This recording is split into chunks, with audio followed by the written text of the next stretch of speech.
तो बच्चों चलिए प्रश्न को समझते हैं। प्रश्न दिया हुआ है, अभिकथन 3 से अधिक कार्बन परमाणु वाले एल्केन श्रृंखला समावयवता को दर्शाते हैं। कारण दिया हुआ है, किसी एल्केन में सभी कार्बन परमाणु sp3 संकरित होते हैं।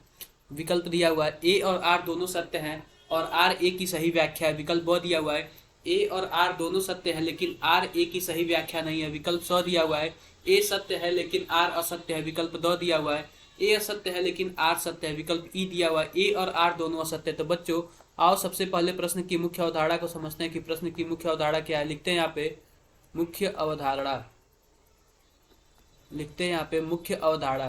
तो बच्चों मुख्य अवधारणा में हम यह देखेंगे कि समावयवता क्या होता है। लिखते हैं सबसे पहले समावयवता।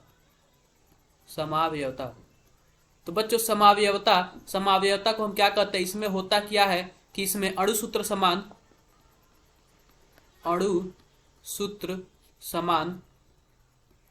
व संरचना सूत्र अलग अलग होते हैं। व संरचना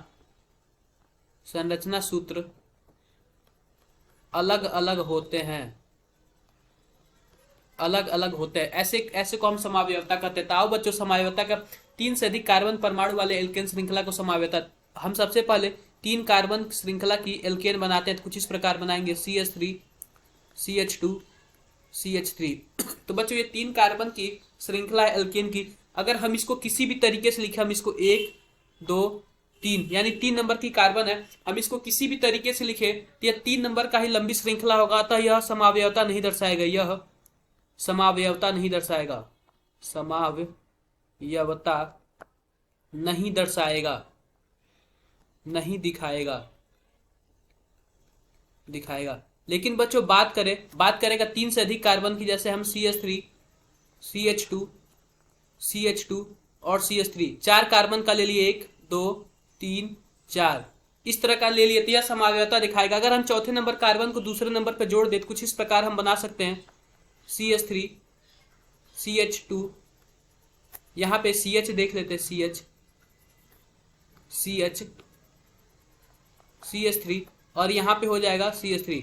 बच्चों बात करें इसमें तो इसमें है कार्बन 4 है और हाइड्रोजन 10 है। बात करें इसमें भी कार्बन 4 है और हाइड्रोजन 10 है। इस प्रकार यह समावयवता दर्शाते हैं। लेकिन 3 से अधिक कार्बन है तो यह समावयवता दर्शा लेते हैं। अगर 3 कार्बन रहता तो समावयवता नहीं दर्शाता।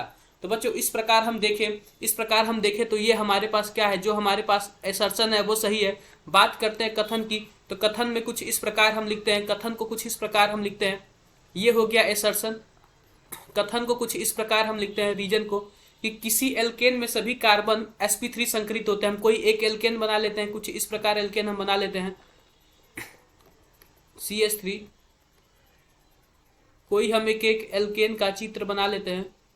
इसमें बात करें कार्बन परमाणु की, तो बच्चों ये जो कार्बन होता है वह sp3 संकरित होता है। यह भी sp3 संकरित होता है क्योंकि बच्चों इसमें 4 सिग्मा बॉन्ड है और जिसकी वजह से यह sp3 संकरित होता है। तो बच्चों इस प्रकार हम देखें तो जो हमारा रीजन है वो भी सत्य है, लेकिन इस प्रकार जो हमारा रीजन है वह असर्शन का सही व्याख्या नहीं है। यानी कि जो विकल्प जो हमारा अ है वो ए और आर दोनों तो सत्य है, लेकिन जो हमारे पास विकल्प आर सही व्याख्या है, यह गलत है। विकल्प ब की बात करते ए और आर दोनों तो सत्य है, लेकिन जो हमारे पास रीजन है वह ए की सही व्याख्या नहीं है, तो यह विकल्प हमारा सही है।